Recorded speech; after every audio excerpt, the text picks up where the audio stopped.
Hello, welcome to another edition of the Pace Report. I'm Brian Pace, reporting live here at the Fort Greene Festival here in Brooklyn, New York. Singer, songwriter, and producer Gordon Chambers, for the last 15 years, has recorded and produced and written for well over 80 artists, ranging from Aretha Franklin, Gerald Levert, Beyonce, Carl Thomas. The names go on and on. But most importantly, he's recorded 2 solo projects which have done very well on the independent soul tip. So in honor of Michael Jackson, the entrepreneur, the legend, I'm going to take it back to 1994 through my rendition of Brownstone's If You Love Me Say It. Is that all right? I don't want to rain on this parade, but I'm starting to question the love that was made. I'm not looking for just an affair. I want real love.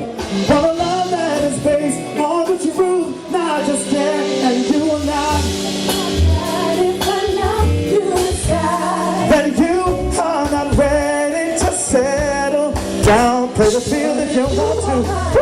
When it's time that you start acting like you're mine, heaven light, heaven light. If you love me, if you trust me, and if you want me, and you need me right now, let us know if you love me. If you trust me, if you want me, I can't hear y'all. Let me hear it right now. If you love me, trust me, acapella want me, acapella, no, drums. If you love me, trust me, want me, baby,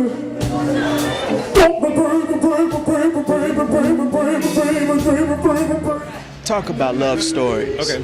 This is your second release, Right. and you have a plethora of artists that are contributing to his guests on the disc, as well as you're more in tune with your personal songwriting on this album. Yes. My songs are very personal, and some of them are observational, but Love Stories was just a chance to make a suite of songs that looks at love in an intelligent, mature, sensual, sensitive way. I think that the male R&B artistry has been dominated by the very over-sexual lyrics. It's sometimes borderline pornographic, and I think that, people wanted to be talked to in an intelligent, mature, sophisticated, poetic way about love, and that's what I think I've tried to represent. And I was really gifted and blessed to have Ledisi appear with me on the CD because I love her. She's one of our rising, people are thinking of her as the new Anita Baker. And having worked with Anita Baker on the beginning of her, in the beginning of my career, having written I Apologize, it's nice to bring somebody like Ledisi to duet with me. And I also remade If You Love Me. And on my first CD, introducing Gordon Chambers, we had Carl Thomas appear on that album, as well as Mike Phillips, jazz saxophonist, and Roy Hargrove. So my artist friends have really been supporting me in appearing with me on the records, and God's been so good in this journey.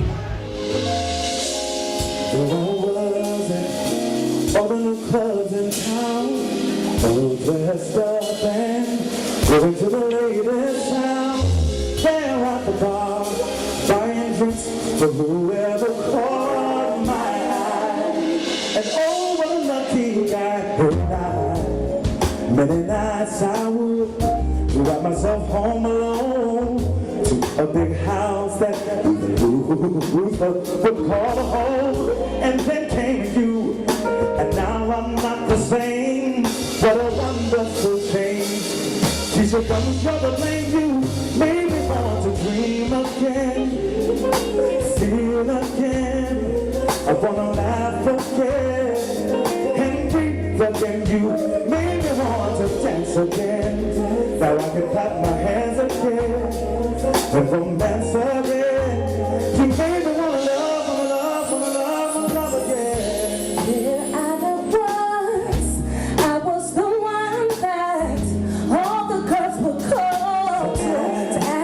Parties at, where all the flying clothes and lots of friends with plans, everything but a man that well on Sundays I'd rise up in the morning, kneel down in church and thank you. Talk about the indie aspect of your career, because you're in the mainstream as an incredible writer, producer, but you've been doing this independently on your solo projects.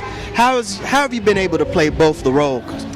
It was a new learning curve I had to learn. I had to learn how this part of the business works because I kind of knew the other business, but when you start a new venture, you have to learn the business side of the new venture. So it was all about meeting promoters, meeting radio people, and meeting the people who are going to help me brand myself. So it was a brand new career completely. It was in music, but a whole new, complete different, it's like as different as riding a bicycle and then a motorcycle. So I'm still learning, but I was glad to find something to really inspire me again to still want to pursue something new in music, because a lot of the music that you hear on the radio was not my cup of tea, so to speak, anymore. But when I started to do my own records, I felt back in love with music again. And doing live performance and perfecting that craft has been a new goal. And you know, the older we get, we want to have new challenges for ourselves. You were originally a writer and editor for Essence Magazine. Yes. How do we go from editor to becoming a world-renowned songwriter, Grammy-Award winning songwriter? I was moonlighting. When I worked at Essence, I was writing songs on the side and at night and during my lunch break and running to the studio even during lunch and after work. And then one thing led to another. The first couple of hits started to take off, and then I was able to finally financially solvent enough to leave Essence. And I left in 1997, and L.A. Reid signed me to a publishing deal, and I've been writing music ever since. You've worked well over 80 artists, yes, ranging from Beyonce to Aretha Franklin to Anita Baker. Who are some of the artists that you have learned a great deal from over the years? I learned a lot from, Phyllis Hyman was my first mentor, and she and I spent a lot of intimate time together, so I learned a lot from her. But I've learned from Babyface, worked with him. I've worked with L.A. Reid. Everybody that I ever sat down with, I tried to be in there listening and learn and absorb as much as I could. So, it's been a wonderful journey of meeting some of my idols. When I met Stevie Wonder, he sang "I Apologize" to me in my ear, So God has been really good. That'll do it again for another edition of the Pace Report. I'm Brian Pace, reporting live at the Fort Greene Festival here in Brooklyn, New York. I'd like to personally thank Gordon Chambers for his time, as well as the staff here who put on this wonderful festival this year. As always, please visit my website, www.thepacereport.com, for my weekly column as well as my past television segments. As always, remember, if it's in the groove, it'll make you move. Until next time, peace. Trust me, acapella want me, acapella, no, trumps if you love me. Trust me, want me, baby.